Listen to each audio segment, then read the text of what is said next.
Explained by the Billy Meier contacts. Mysteries, myths, legends, conspiracy theories, historical inaccuracies, and more. Compiled by David Chance, revised October 18, 2023. Spartacus.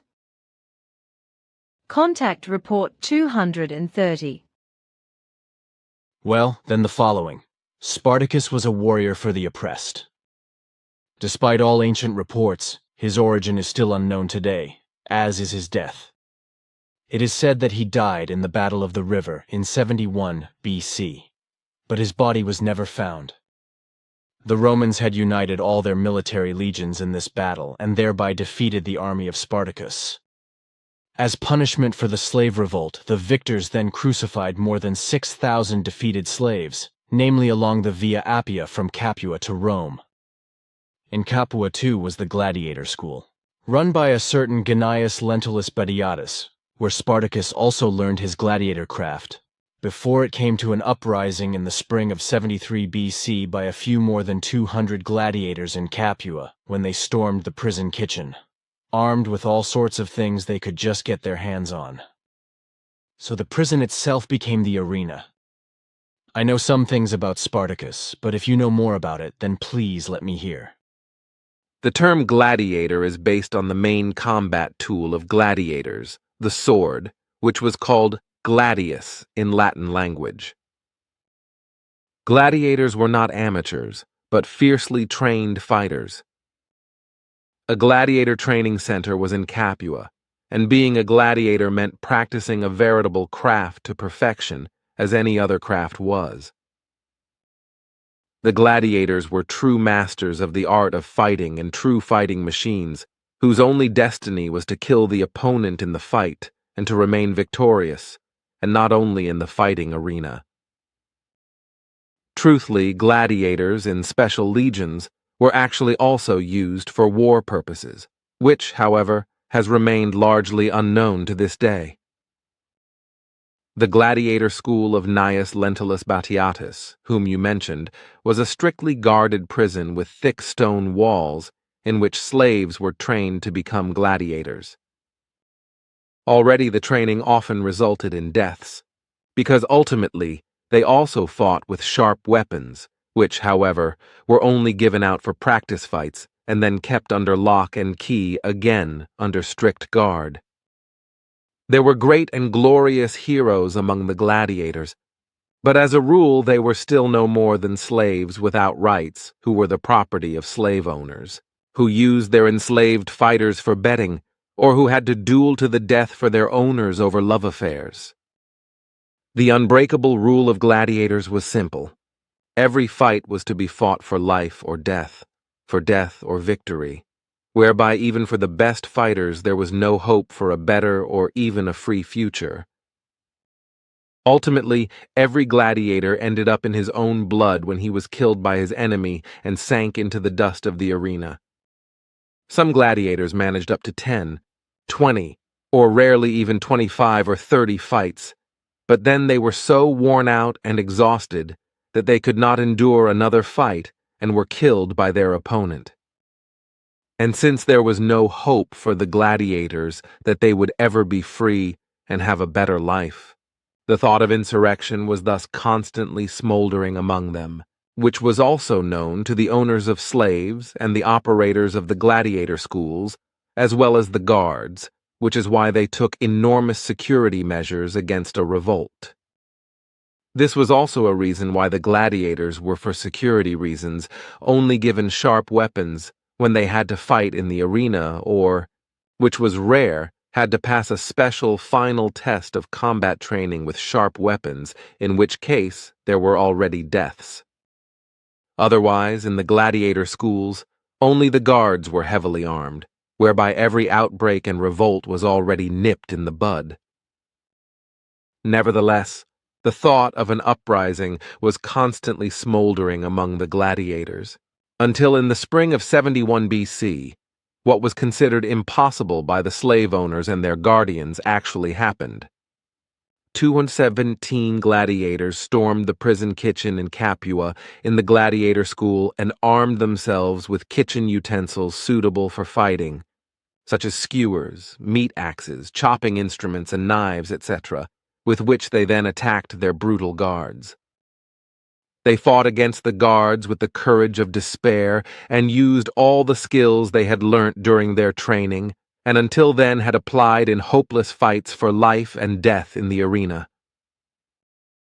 However, the revolters had only limited chances against the heavily armed guards, which is also why 146 gladiators were killed by the guards before 71 of the insurgents were able to flee. The guards themselves became prisoners, for they could not flee through the closed doors and over or through the thick walls of the prison, and so many of the guards were massacred by the revolting slave gladiators. Their leader was the slave gladiator Spartacus, who originated from the Indo-European folk of the Thracians and was enslaved by the Romans when he fell into captivity. He belonged to an aristocratic family who were descendants of the tribe of Spartans, and he therefore had great fighting experience and warfare qualities even before his enslaved gladiatorial life, so it was understandable that he could take over the leadership role during the escape and keep it after the escape. Years prior to his enslavement and forced recruitment as a gladiator by the Romans, he fought in the war against their legions.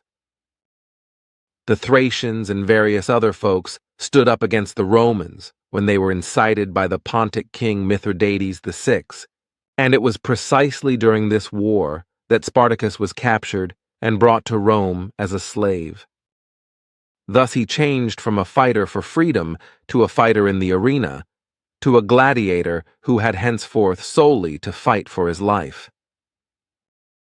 And since he was as good as a perfectionist in the handling of weapons and in combat, had enormous physical strength and a high intelligence as well as a brilliant intellect and a good education, his destiny was sealed. Such persons were unceremoniously taken by the Romans to the gladiator elite school of Capua, where they, being experienced in weapons and combat besides fighting, also had the task of acting as gladiator trainers, which from then on was also Spartacus's fate.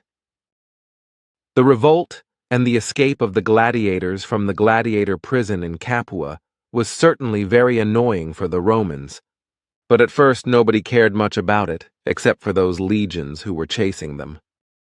Actually, the 71 gladiators were now free, but they still could not lull themselves to safety, because in fact they always ran the risk of falling back into the hands of a fifth part of a Roman legion, about 1,000 men who followed and chased them.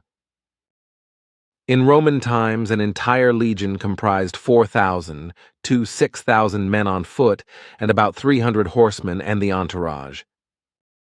The legion was divided into 10 cohorts, that is to say 400 to 600 men each, as well as 30 maniples with 133 to 200 men and 60 centuries with 100 men each, and formed the highest unit of the Roman army. Then in the late antiquity, a legion was made up of only about 1,000 men. Although the gladiators had seized various weapons from the killed guards, so they had also, in that regard, quite a bit at their disposal, in addition to the kitchen instruments. But nevertheless their chances of staying alive were much smaller than just before, when they were still enslaved gladiators and had to fight for their lives in the arena.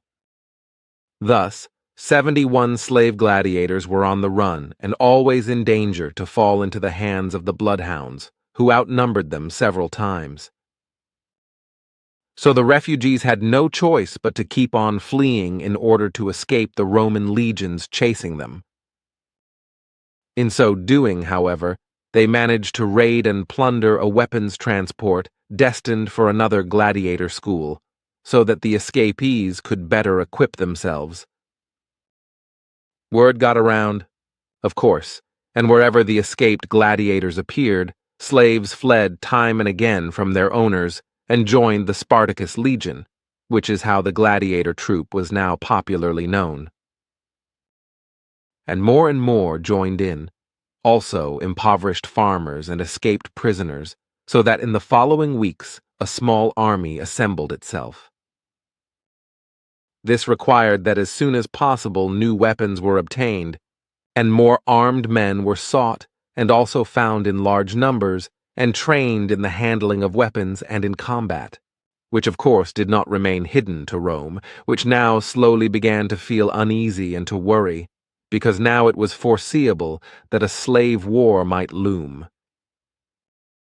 This was all the more dangerous because the Roman Empire had major domestic and foreign political problems, and the majority of its legions were engaged in warfare at practically all borders of the empire and beyond.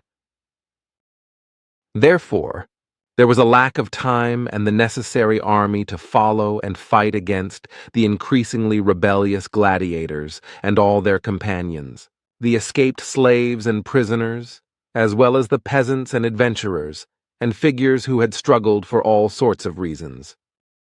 Moreover, it was not glorious for the legions to militarily fight escaped slaves and prisoners, gladiators, peasants, and all sorts of rabble, in contrast to the situation when, through successful military campaigns at the borders of the empire or beyond, much fame and spoils of war could be gained. And exactly this attitude, as well as the lax chasing of the Spartacus legion, led to the fact that Spartacus was able to move through Italy almost unchallenged with his army, and to gather more and more people around him. Thus, for Rome, the size of the Spartacus legion grew to become an ever more encompassing and dangerous threat, and many Romans were confronted with anxiety. Then Spartacus set up a large camp in the volcanic crater of Vesuvius, where he felt safe with his army at least for the present situation.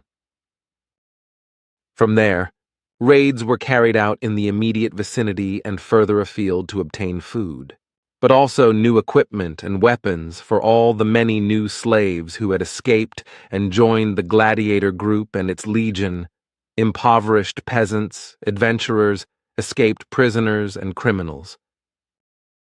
Also further escaped gladiators, as well as further a social rabble of all kinds, joined the Spartacus legion, so that it finally comprised 11,803 men, which was roughly equivalent to 2 large Roman legions.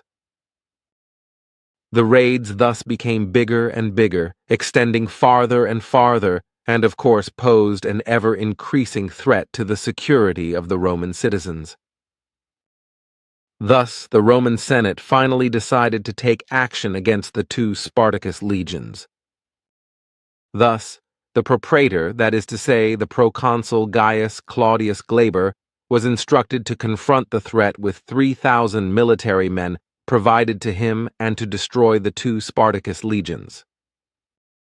So a forced march to the volcano Vesuvius was undertaken by foot in the hope of blocking and occupying the only access from the valley to the Vesuvius crater and to encircle Spartacus with his 2 legions, which however ultimately failed profoundly. This because he underestimated Spartacus's intelligence, prowess, and war tricks, and carelessly waved to erect a palisade fence around his own camp. This was seen by Spartacus, and he took advantage of this grave error of the besiegers by at night having ladders made from wild vines, on which all the heavily armed Spartacus men rappelled down from the crater rim and raided the oftentimes sleeping Roman soldiers, who simply sought their salvation by fleeing. In this way, Spartacus defeated half a Roman legion with his legions and came into possession of the whole camp, including many food supplies, weapons, and all other Roman equipment. This made it all the more clear that one was no longer dealing with just a small slave uprising, but actually with a great threat. Therefore haste was suddenly called for, and under the command of the Senate and under the leadership of the praetor Publius Varinius, a new army was newly equipped. However, the Senate was mistaken about the newly grown army of Spartacus, which had in the meantime increased to several legions, and thus to 43,719 men due to further influxes, amongst them many Roman defectors.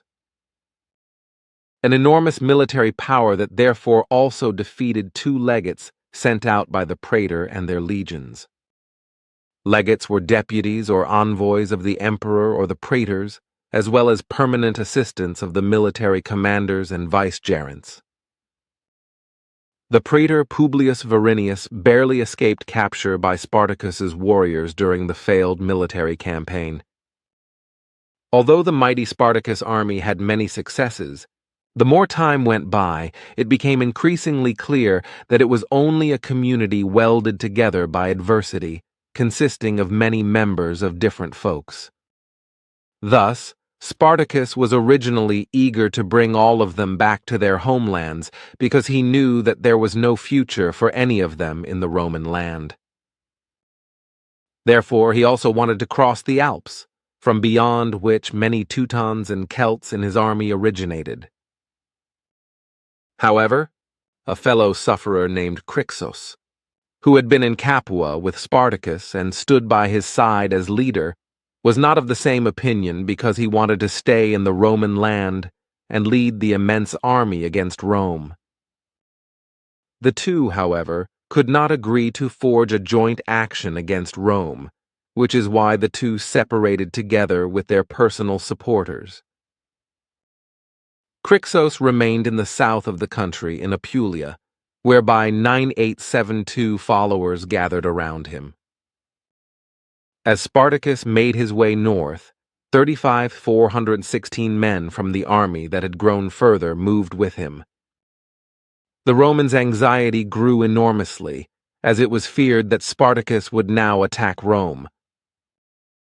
Therefore, the Senate decreed that a Gevalt strike against Spartacus and his legions should be led, in order to get rid of the danger, hence a total of 4 large legions as well as a considerable number of other troops. Altogether little more than 30,000 men, were ordered under the command of Ganius Cornelius Lentulus Clodianus and Lucius Gellius Poplicola, who in the year 72 BCE were both consuls and had therefore also the supreme command during times of war and authority over the legions.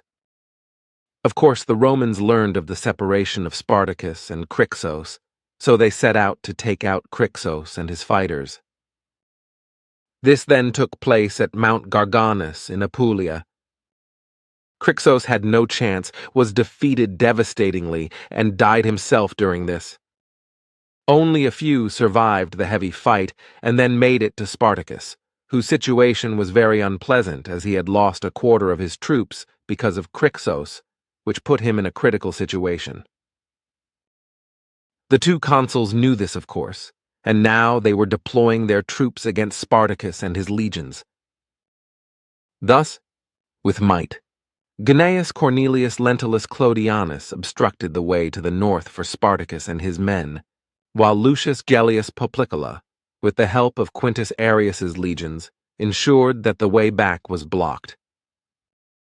Another time the fate of Spartacus and his companions seemed to be sealed, but again he proved his strategic genius. He led his legions with those of the consuls to an open field battle, won, and put the enemies to flight.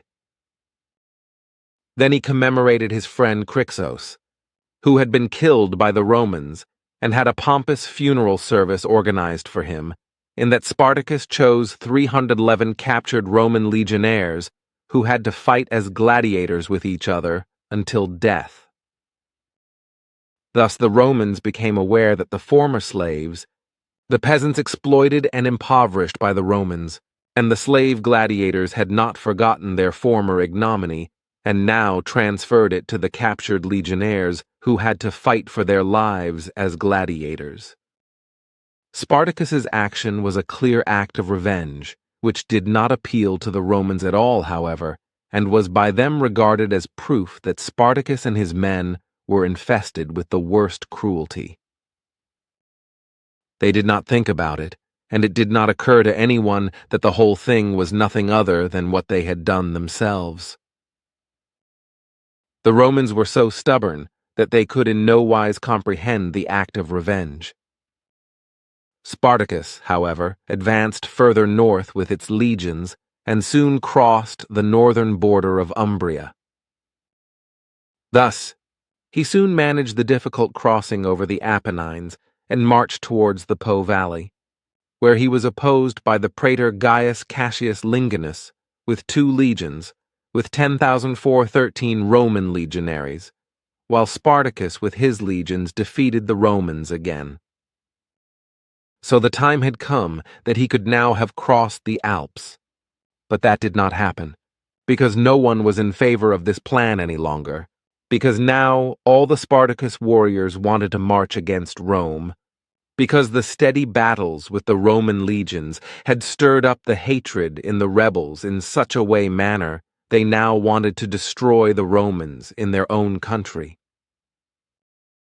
Thus the march southwards was resumed, while in Rome the situation became more and more complicated and confused for the Senate and the population, and the anxiety grew more and more.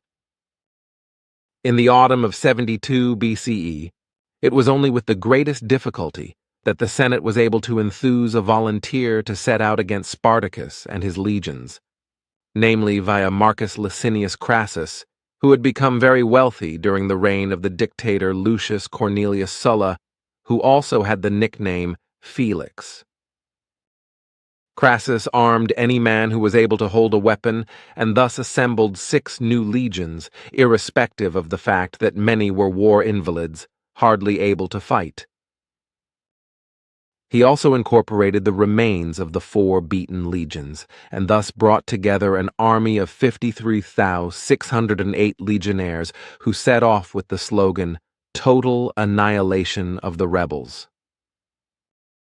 Under the command of Mummius, the legate appointed by Crassus, 2 Roman legions were sent out to follow Spartacus and his fighters, whereby Mummius was, however, ordered not to engage in any fight with Spartacus and his legions.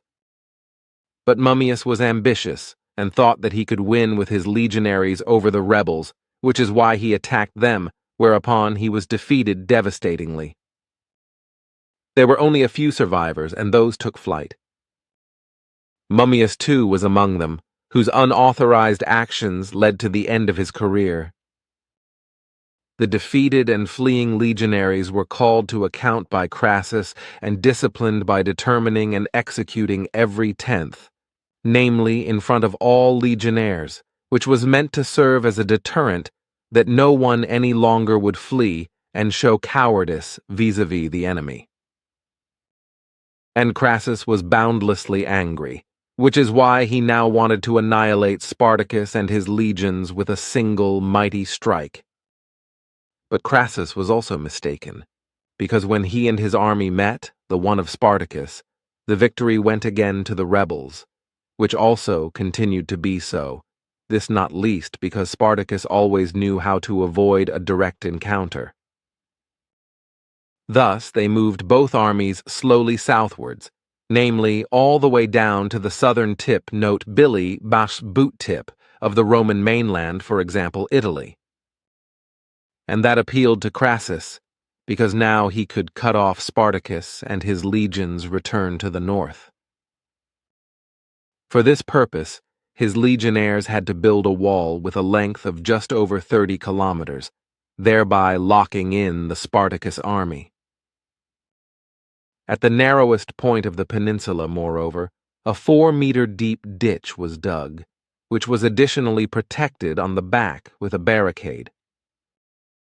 However, since Crassus knew Spartacus's war tricks and the fighting power of his legions, he requested support from the Senate in Rome by Gnaeus Pompeius and Marcus Licinius Lucullus.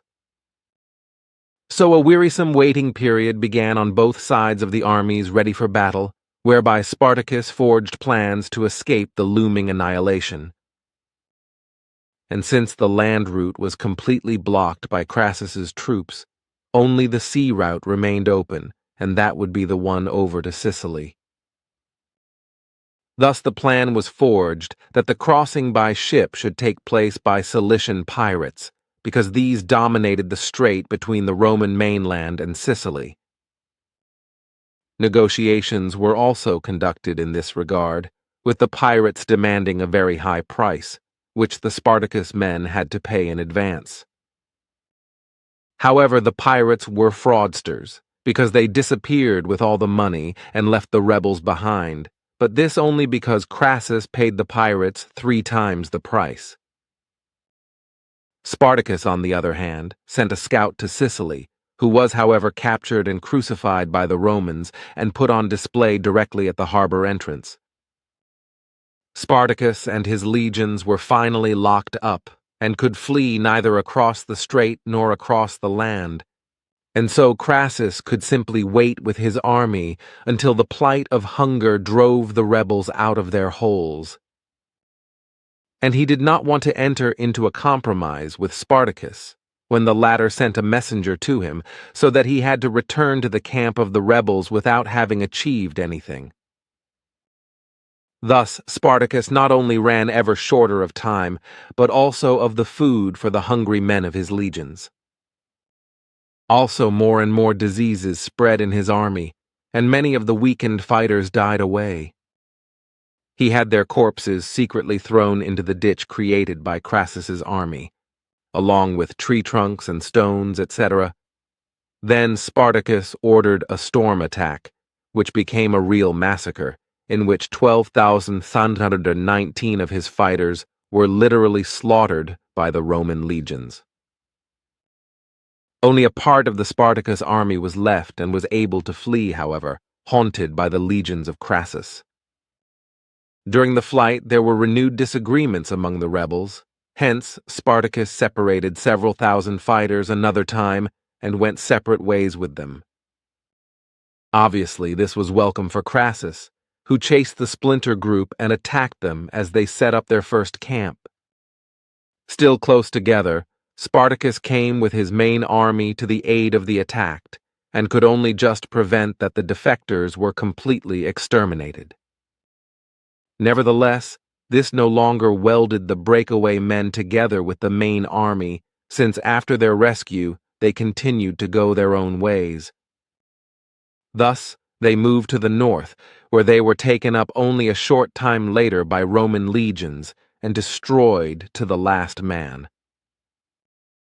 And Spartacus knew that Lucullus was on his way with his legionnaires, namely with ships to the port of Brundisium note Billy, today called Brindisi, on the east coast of the Boot, which is why he was very worried. Thus, 3 years after his escape from the gladiator prison in Capua, he ordered the last and desperate attack on the chasers, whereby the two armies then collided for many hours and, in addition to a real bloodbath, also left behind a field of deaths on which lay many thousands of Roman legionaries and umpteen thousands of rebels, all of whom had to fight tired and power-wise exhausted. The Spartacus fighters had no realistic chance, and Spartacus himself, too, suffered a severe stab wound that forced him to the ground. Nevertheless, he continued to fight against the legionnaires attacking him until he received a blow to the head with a sword, which, however, did not split his skull, but only tore a flesh wound open, causing him to fall to the ground, covered in blood and unconscious, and was left lying there, believed to be dead. Then, when everything was over and the night had arrived, Spartacus regained consciousness and left the battlefield half walking, half crawling, and thus fled from the Romans, whereby he was lucky that a helpful peasant found him, who took him in and cared for him for about 2 months, until he was well again.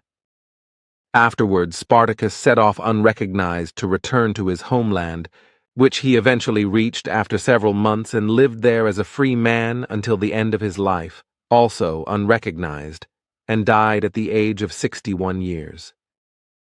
This is a long story. So, because he was able to flee, Spartacus was not found when they then searched for him on the battlefield.